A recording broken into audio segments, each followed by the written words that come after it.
je suis dans la merde. Comme d'habitude, j'ai tout fait pour prouver ma valeur. Là, j'ai un titre mondial à décrocher, sauf que je n'y arrive pas. J'ai toujours eu du mal à finir premier. Et quand j'y suis presque, le trophée m'échappe encore. Alors, par défaut de victoire finale, je finis par enchaîner les 3e places. Bon, c'est juste un tournoi de plus à gagner. Mais pour moi, c'est une légitimité à conquérir.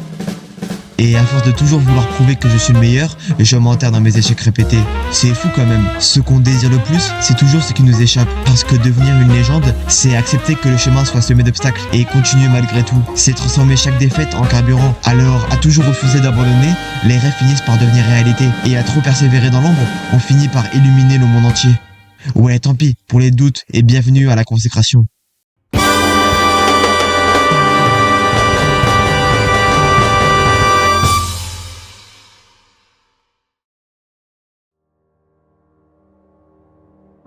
La date, 18 septembre 2022, le stream, celui de Tenz. Il est en train de jouer, comme d'habitude, et tout se passe bien. Après quelques temps, sur son chat, quelqu'un lui dit que Optic Gaming, une équipe qui ont gagné les Masters 2 mois seulement plus tôt, ont perdu lors de la finale des Valorant Champions 2022.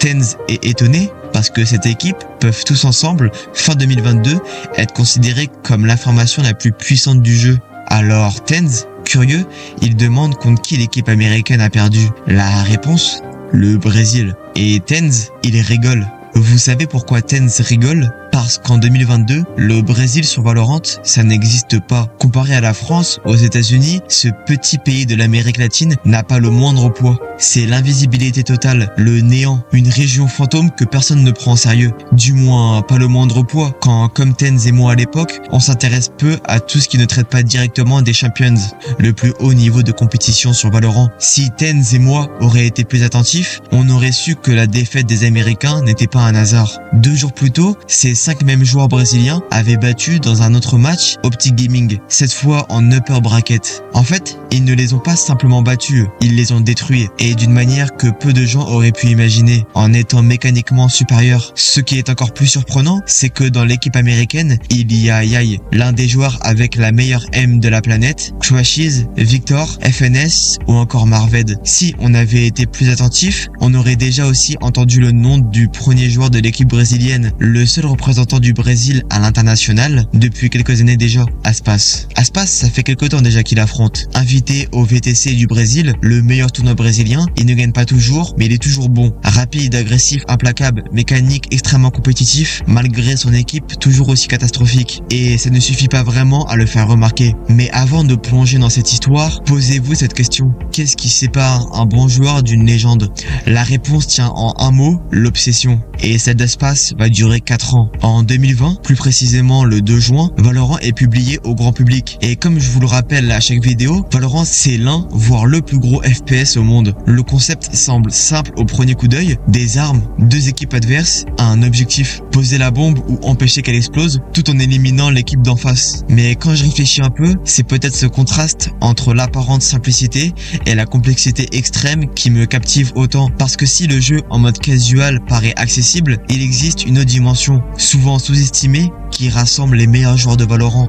L'e-sport. Et comme pour beaucoup de jeux compétitifs, l'e-sport sur Valorant se joue en équipe. Une équipe où chaque membre occupe un rôle spécifique et doit synchroniser leur action avec leur coéquipier. Une dimension où la moindre milliseconde compte, où un seul clic peut faire basculer l'histoire, où la perfection n'est pas un objectif mais une obligation. Maintenant, quand on regarde bien, Tenz, Scream, Shazam, en gros les joueurs les plus populaires du jeu, tous partagent le même rôle, dualiste, c'est-à-dire un joueur qui accumule les éliminations et porte son équipe vers la victoire en tournoi. Parce qu'en 2025, quand on parle de dualiste, il y a un nom qui surpasse tous les autres. Je dirais même tous les autres joueurs en général. Je parle évidemment d'Aspas. Un nom qui fait trembler les adversaires. Un nom qui résonne dans chaque arène. Un nom qui incarne la destruction pure. Mais bon, pour l'instant, en 2021, Eric Santos, dit Aspas, c'est un petit gars du Brésil de 18 ans qui, après s'être fait bannir de Counter-Strike pour smurfing, décide de se lancer sur un tout nouveau jeu, Valorant. Et là, il joue beaucoup, mais se forme outre par les ranked classiques, mais par des tournois hebdomadaires ou mensuels. Et quand je vous dis qu'il se forme, c'est qu'il se forme. Il y joue beaucoup de tournois et il en gagne un sacré paquet. Son tout premier tournoi référencé sur Wikipédia, c'est un tournoi brésilien où son équipe gagne 500 $. Pour l'époque, c'est pas mal, hein. Surtout quand on fait des millions de tournois. Mais bon, en 2022, tout va changer. Parce que si avant, il jouait pour Silic, une équipe un peu paumée du Brésil, en 2022, c'est pour Loud qui joue. Une autre équipe brésilienne qui est aussi perdue à ce moment, mais qui a cependant un potentiel bien présent. Mais malgré leur manque de popularité dans le monde de Valorant, dès que Aspas arrive, tout change. Parce que avant, Aspas n'arrivait pas à gagner un petit tournoi basique dans son ancienne team. Parce que maintenant, le voir dominer complètement les Brazil Stage Challengers à la première position avec un cash prize de 21 000 $, c'est impressionnant. De loin le plus gros cash prize gagné par Aspas pour l'instant. Et ça, Aspas, ça lui parle. Mais il continue quand même de faire ses millions de tournois hebdomadaires. Parce que Aspas ne cherche pas l'argent, il cherche la perfection. Et la perfection, ça ne s'achète pas. Ça se gagne manche après manche, kill après kill, tournoi après tournoi. Mais comme je vous l'ai dit tout à l'heure, Valorant c'est un jeu d'équipe. Et c'est tellement plus dur de juger la valeur d'un joueur plutôt que la valeur d'une équipe. Alors c'est pourquoi on va se concentrer sur Loud. Parce que 2022 commence directement par le deuxième tournoi le plus important de l'année. Mais avant, ensemble, l'équipe remporte un grand nombre de tournois hebdomadaires et arrive à se qualifier en début 2022 au Master de Reykjavik. Le départ est mitigé et l'équipe semble tout à fait moyenne. Car comme ils finissent numéro 1 au Brésil, un pays sans réelle concurrence, et ils sont directement qualifiés pour les playoffs sans passer par la phase de groupe. Et ça, c'est pas passé inaperçu pour les aspirants experts de Valorant. Et pourtant, lorsque viennent les playoffs, Loud explose tout le monde.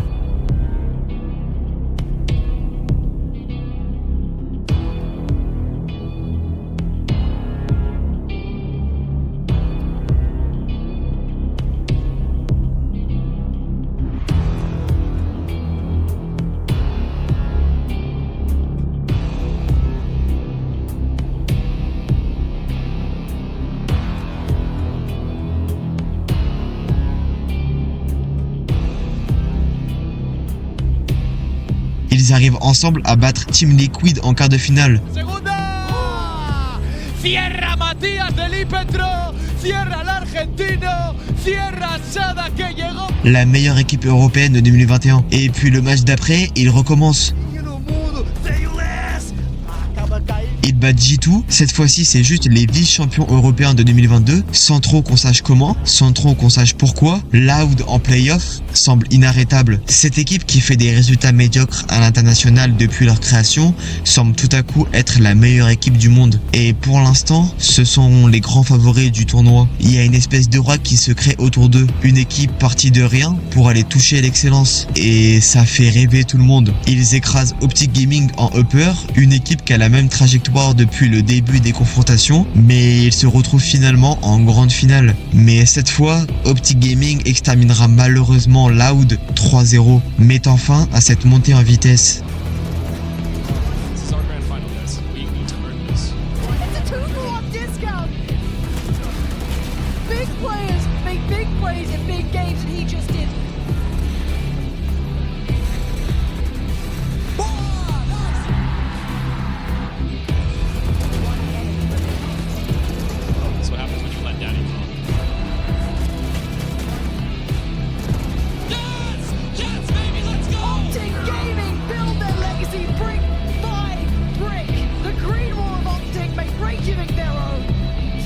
Until you earn what's rightfully yours, the title of 2022 Masters Reykjavik Champions.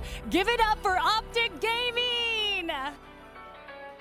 En fin 2022, Aspas n'a pas réussi à décrocher le titre de champion du monde, mais décroche tout de même un cash prize de 120 000 $ pour l'équipe. Il n'est évidemment pas satisfait. Fin de saison, un nouveau tournoi est en attente, les Valorant Masters à Copenhague. Et si ce tournoi arrive avec un lot de messages négatifs, de détracteurs, il y a bien quelque chose qui a surpris tout le monde, de voir les vice-champions du monde de Valorant finir dernier de leur groupe pour au final partir en 12e position et avec un cash prize minable de 10 000 $. Alors, Aspas est dévasté et vous savez ce qu'il fait pour faire passer ce deuil? Eh bah, il joue des millions de tournois hebdomadaires. Le doute des fans commence à s'atténuer. Ces prodiges brésiliens ne sont pas parfaits et tout le monde est au courant parce que le 31 août 2022, le plus gros tournoi de Valorant arrive, le Valorant Champions 2022. À ce tournoi, les meilleures équipes du monde sont présentes. Team Liquid, Cru Esport, Underachieve. La vraie question, c'est de savoir s'ils sauront traduire leur niveau à l'échelon supérieur. Parce que ce tournoi, en plus d'être comparé à la Coupe du Monde du foot, mais cette fois-ci sur Valorant, regorge de talents. Yai,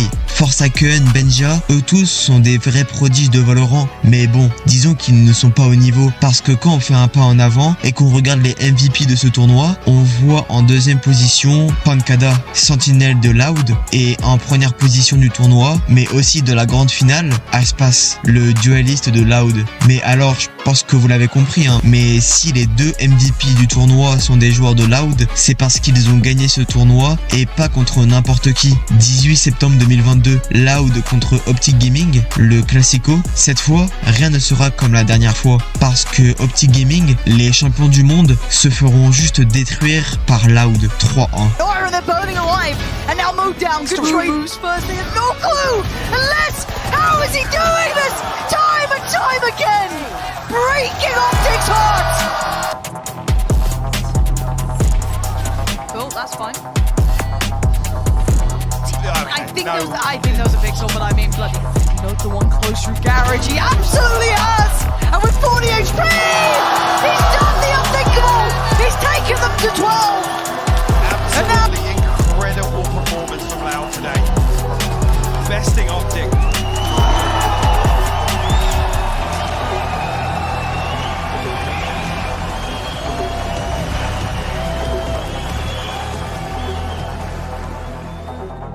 C'est la consécration. Pour la première fois champion du monde, qui appuiera une bonne fois pour toutes leur suprématie brésilienne sur Valorant. Maintenant qu'Aspas a prouvé sa domination mécanique et compétitive, il doit affronter le dernier boss, le plus redoutable, lui-même.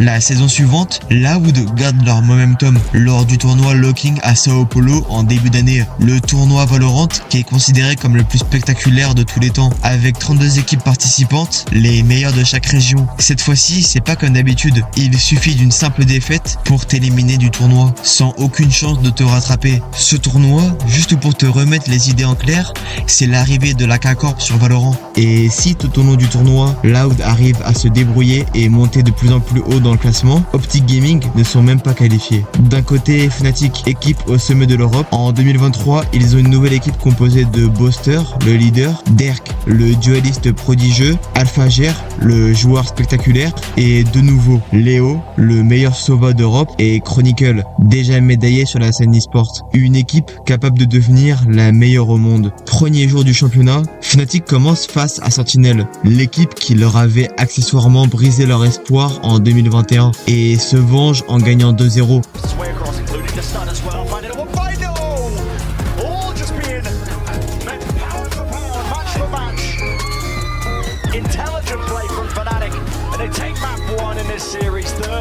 Puis en 16e, Fnatic bat Furia, une équipe brésilienne, 2-0.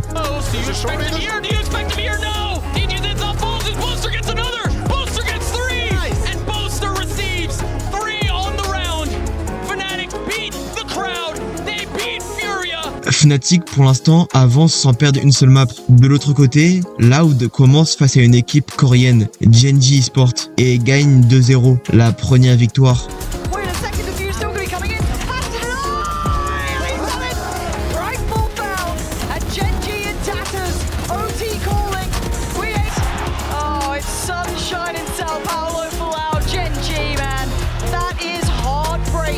Et après jouera contre Karmine Corp et gagnera 2-0 avec un Aspas MVP. No, he hasn't put the Rolling Thunder through, and Aspas is safe there. Aspas is safe. He's missed the utility.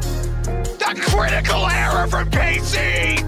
This is starting to get scary now. Still within the sight is Kawazine, and he is holding down the line. Oh, so no! That should stop the push right away.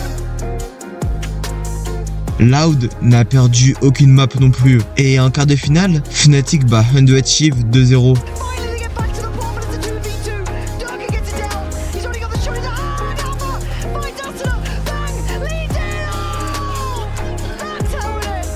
Loud de leur côté affronte Energy, l'un des matchs les plus serrés du tournoi. Prolongation sur plusieurs maps, Loud finit par l'emporter avec Aspas encore MVP.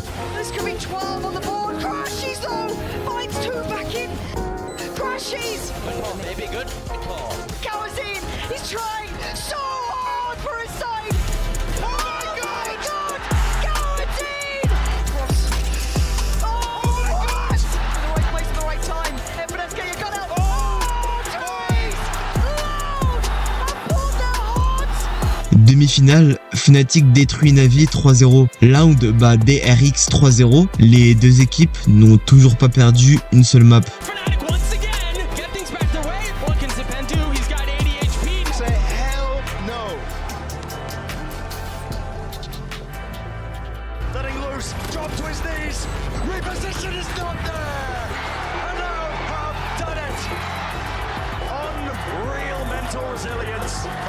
Nous y sommes, Loud contre Fnatic. Le premier qui remporte 3 maps devient champion du monde. Mais l'enjeu est encore plus profond. L'équipe gagnante accorde à sa région une place supplémentaire pour le prochain championnat à Tokyo. Ce n'est pas juste Fnatic contre Loud, c'est l'Europe contre l'Amérique. 4 mars 2023, Loud joue à domicile au Brésil avec une foule en délire. Dans ce tournoi, les équipes bannent et piquent des maps. Ça veut dire que les équipes choisissent quelle map ils veulent jouer et pas jouer. Les équipes choisissent à tour de rôle et la plupart du temps, l'équipe choisit la map dans laquelle elle joue le mieux. Parce que chez Loud, on a de l'artillerie lourde, avec en première map Ascent. Les Brésiliens veulent imposer leur rythme immédiatement. Ils attaquent rapidement sur le site A pour surprendre les Européens. Le jeu offensif d'Aspas et de ses coéquipiers leur permet d'entrer rapidement sur le site.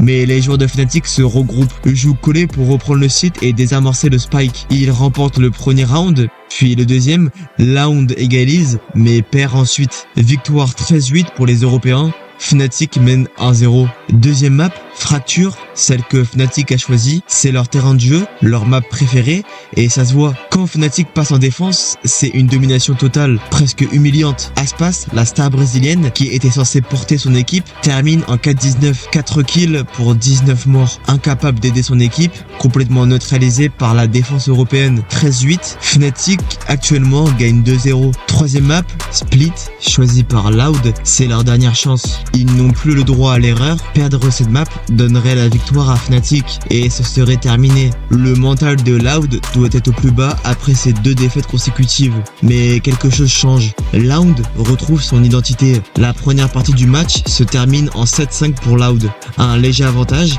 mais c'est déjà mieux. Il continue sur cette lancée. Manche après manche, Aspas commence enfin à s'exprimer. Les autres joueurs de l'équipe ont montré leur talent. Loud remporte la map 2-1 pour Fnatic. Quatrième map, Lotus, l'ambiance change. Fnatic commence bien en prenant les premières manches, mais Loud réalise un énorme travail défensif. Les rôles s'inversent complètement. Cette fois, c'est Fnatic qui semble nerveux. Loud égalise 2-2. Les compteurs sont remis à 0. Cinquième et dernière map, Icebox. Tout se joue maintenant. Loud domine complètement la première partie. 9-3, Fnatic qui vient de perdre 2 maps est au pied du mur. Mais il existe une malédiction sur Valorant. L'équipe menée 9-3 a une chance inhabituelle de revenir. Et justement, c'est souvent arrivé sur Icebox. Le pistol round, premier round de la seconde mi-temps, est crucial. Loud le remporte 10-3. Fnatic décide de se forcer avec peu d'économie pour ne pas laisser l'écart se creuser. Ils perdent 11-3. La foule brésilienne explose. Loud est sur le point de gagner. Fnatic demande un temps mort. Ils vont encore forcer au prochain round, la manche la plus importante de la compétition. Et contre toute attente, ils gagnent ce round décisif. 4-11, manche d'armée. Les deux équipes ont tout misé. Situation de 1v1, Aspas contre Derke. Les deux dualistes face à face. Derke l'emporte. Aspas, 21 kills to his name. Looking to make it 22. Looking to put it on map point, looking to put it on series point. Damage done though, Durka, that's good. Biding his time, Aspas, a bit of spam will do it. Trying to reset the aim, wide swing, flick of the wrist, Durka shuts it down. L'écart se réduit, 6-11, puis 7-11, Fnatic remonte petit à petit, la foule brésilienne devient silencieuse, 10-11, un joueur plante le spike alors qu'il est resté moins d'une seconde, 11-11, Fnatic égalise. Alphager fait un spray parfait et tue 2 joueurs alignés d'un coup, 12-11 pour Fnatic. Noise everywhere, the double swing! Spray down! Dernier round, Fnatic gagne 13-11, Loud égalise en prolongation, Fnatic s'infiltre, exécute sur le site B et remporte le round. 13-12 pour Fnatic, changement de côté, Fnatic exécute une dernière fois sur le site B, ils éliminent tous les joueurs de Loud un par un. Durka able to take this fight, but it's a little bit labored, a little bit strained. Dart lining them up, swings down, spray down! And everyone falling, everyone collapsing. It's deafening. A gloom enters the arena. As Fnatic, they can feel it. Inexorable, inevitable, however you want to call it. With one player left to go, Fnatic have essentially got this one all tied up. One round away. And the fight is over!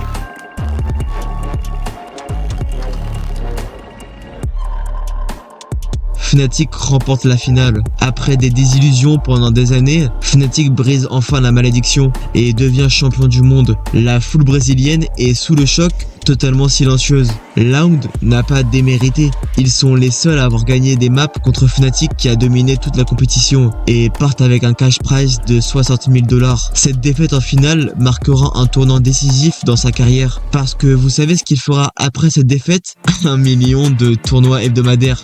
Et on dirait bien que ça fonctionne parce que le 28 mai 2023, Aspas gagne les VTC Americans League, un petit tournoi sans réelle pression où ils auront une victoire en finale 3-0 contre NRG avec 100 000 $ de cash prize. 25 août 2023, le Valorant Champions 2023, une date gravée pour Aspas et Loud. Après avoir triomphé dans la Ligue des Amériques, l'équipe arrive à Los Angeles avec l'ambition de conquérir le monde entier. Dès le début, la tension est palpable. Le format de l'événement est impitoyable. 16 équipes venues des 4 coins du globe, Loud sait qu'il n'y a plus de seconde chance. Un parcours dans la loser bracket peut tout renverser. Le 25 août, Loud entre en scène. Le public est debout. L'enjeu est énorme. Chaque manche, chaque erreur est amplifiée. Aspas, en tant que dualiste vedette, sait que son rôle est double parce qu'il doit porter les phases fortes et endosser la résilience dans les moments difficiles. Loud et Aspas sortent 3e, remportant la somme de 250 000 $. La descente aux enfers pour Aspas qui n'arrive plus à atteindre le top 1. Et maintenant, fort de cette expérience, il se tourne vers l'avenir, déterminé à revenir encore plus fort, à redéfinir ce que signifie vraiment d'être un champion. Mais au final, tout n'est guère que des promesses pas tenues, parce que malgré un titre mondial remporté en 2022, pour Aspas, ce n'est pas suffisant pour celui qui veut tout gagner. Alors, quand ce contrat chez Loud se termine fin 2023, Aspas prend une décision radicale. Il veut un nouveau défi. C'est là que Leviathan entre en jeu. Une équipe mondiale, prometteuse, qui cherche à devenir une super team. Avec l'arrivée d'Aspas et de Tex, sur le papier, c'est explosif. Aspas, Tex, King et Mazino NZR, 2 des meilleurs joueurs au monde, un roster cosmopolite et surtout NZR, le meilleur ami d'Aspas. Mais bon, le 24 décembre 2023, réveillon de Noël, d'après les sources, une réunion d'équipe vire au cauchemar. Des conflits internes explosent. Le meilleur ami d'Aspas vient d'être expulsé la veille de Noël. Il veut partir, mais son contrat l'enchaîne à Leviathan pour toute l'année 2024. Les penalties sont trop élevés. Il est coincé. 2024 démarre dans une ambiance toxique. Leviathan recrute C0M pour remplacer NZR, un joueur talentueux, champion du monde avec Evil Genius. Sur le papier, c'est toujours une super team, mais dans les faits, l'atmosphère est pourrie. Aspas continue à performer parce que c'est Aspas. Il reste le meilleur dualiste du monde. Ses statistiques sont toujours impressionnantes, son aim toujours aussi bien timé, mais quelque chose manque. Cette rage, cette fin de victoire qui le caractérisait semble s'estomper. Leviathan termine l'année avec une 3e place au Champions 2024. Une belle performance, certes, mais pour Aspas, c'est encore une défaite. Encore un podium sans la couronne. C'est la 3e année consécutive qu'il termine 3e d'un championnat du monde. Pendant ce tournoi, Aspas atteint une marque historique. Il devient le premier joueur à franchir la barre des 1000 éliminations en Champions. Mais ce record a un goût amer, parce qu'au fond, les statistiques ne remplacent pas les trophées. Mais lors de l'été 2024, Aspas veut partir. Il ne supporte plus Leviathan. Une offre massive arrive de Bleed Esport pour rejoindre la Ligue Pacifique. Sauf que Bleed Esport est une arnaque, une organisation pourrie de l'intérieur qui propose de payer payer Aspas avec l'argent qu'ils doivent encore à leurs propres joueurs, qui attendent toujours leur salaire de la saison précédente. Le scandale éclate. Bleed Esport est exclu du circuit VCT. Aspas se trouve sans équipe. Fin 2024, Aspas est à un tournant de sa carrière. Sadek et Les sont partis en Europe. Retourner à Loud n'a plus de sens. Léviathan a déjà signé Damon pour le remplacer. Le meilleur joueur de Valorant risque de passer toute la saison 2025 sur le banc. Pour un compétiteur comme Aspas, c'est inacceptable. Les fans s'inquiètent, les rumeurs se répandent, certains parlent même de retraite. À seulement 21 ans, la carrière d'Aspas semble menacée. Mais alors, de nulle part, une rumeur émerge. MIBR, l'équipe la plus faible du circuit VCT en 2023 et 2024. Une blague ambulante, une victoire gratuite pour tous les adversaires. C'est une organisation qui semble avoir abandonné Valorant. Sauf que MIBR a décidé d'investir. Pour 2025, ils veulent construire une équipe capable de rivaliser avec les meilleurs. Et pour ça, ils signent le plus grand joueur de l'histoire de Valorant. Aspas rentre à la maison, au Brésil. Mais ce n'est pas juste Aspas qui rejoint 4 joueurs aléatoires. Non, Aspas participe activement à la construction du roster. Et juste devinez qui il signe en premier. NZR.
Ensuite, MIBR va chercher des pépites de la scène brésilienne de 2ème division. Arxin, Zemom comme contrôleur, Cortesia sur Sentinelle. Début 2025, l'équipe participe à quelques tournois hors saison. Aspas montre qu'il est toujours au sommet, mais la vraie surprise, c'est Cortesia. 51% d'headshot rate sur tout le tournoi, un chiffre hallucinant. Puis vient le kick-off 2025. MIBR termine 3ème. Aspas has to dive in, there's no other choice. Bang materializes, he appears, but Zelsis is going to be trading it out.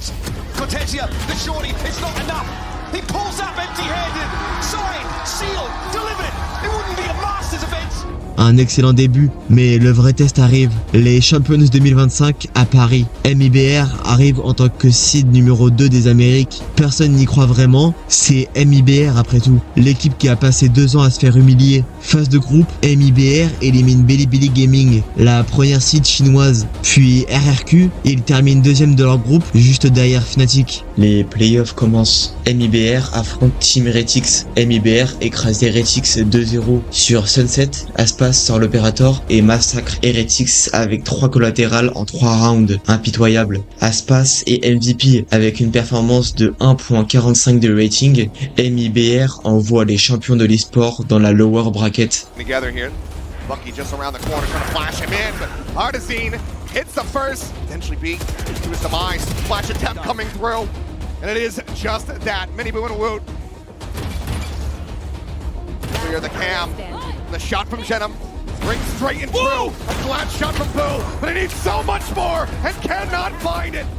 Demi-finale de l'upper bracket. MIBR contre Energy. Un match qui va rentrer dans l'histoire. Le match est insensé. MIBR perd 2-1, mais Aspas réalise l'impossible. 80 éliminations sur 3 maps. Un record absolu pour cet événement international. 156 d'ADR, 272 d'ACS, MVP du match malgré la défaite. Première map, Aspas termine avec 25 éliminations. Mais ça ne suffit pas, parce que les 2 victoires de Energy se jouent en overtime. 16-14 sur chaque map.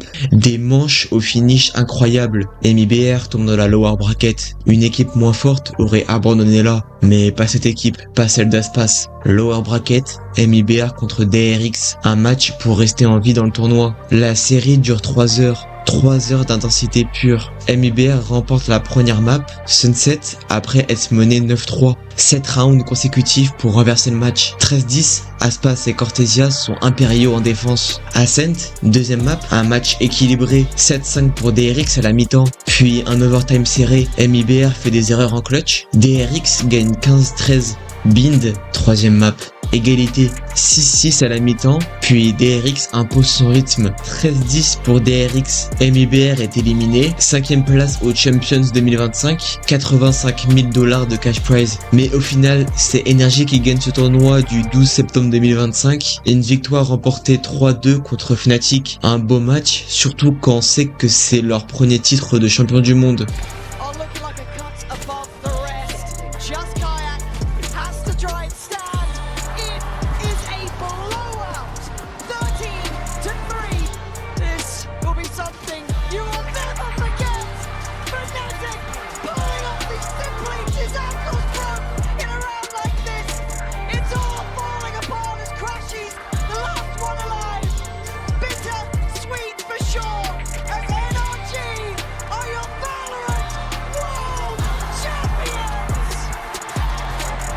Aspas termine le tournoi avec des statistiques de folie, plus de 30% deadshot rate sur 3 maps contre DRX, 28 éliminations dans la série. Au classement général des Champions 2025, il est le deuxième meilleur joueur du tournoi avec un rating moyen de 1.32. Pour la 3e fois de sa carrière, Aspas atteint les playoffs des Champions. Il devient le premier joueur de l'histoire à atteindre les playoffs avec 3 équipes différentes. Loud en 2022 et 2023, Léviathan en 2024, MIBR en 2025. Cette 5e place représente un progrès immense pour MIBR, une organisation qui 2 ans plus tôt ne gagnait même pas un match et qui maintenant rivalise avec les meilleures équipes du monde. Cette saison 2025 prouve qu'Aspas n'a jamais baissé de niveau, même dans les pires conditions, même après des échecs répétés, même après plusieurs scandales. Malgré tout ça, il reste le meilleur joueur de Valorant, toute époque confondue. Son retour au Brésil avec MIBR n'est pas une fin, c'est un nouveau départ, parce que quand on regarde son parcours, 4 saisons professionnelles, 4 fois dans le top 5 mondial, un titre de champion du monde,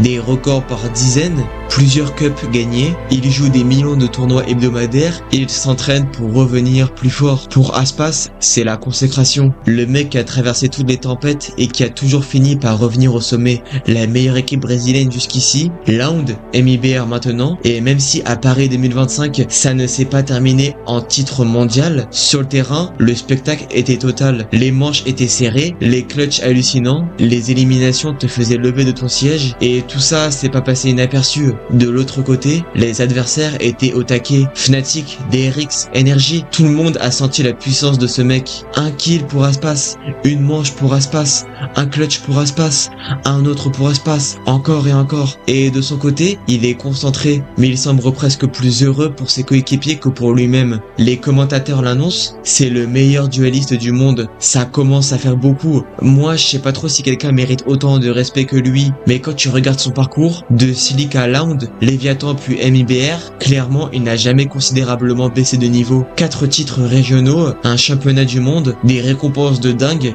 des millions de tournois hebdomadaires, tout ça semble équilibré.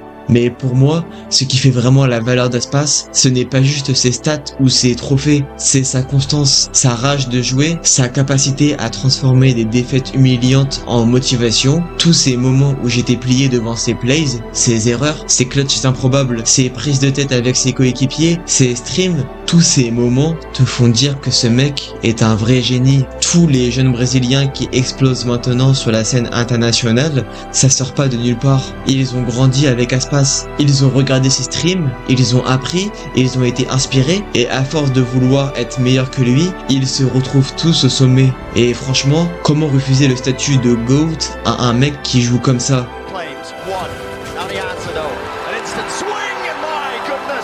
Qui s'entraîne comme ça et qui rigole comme ça.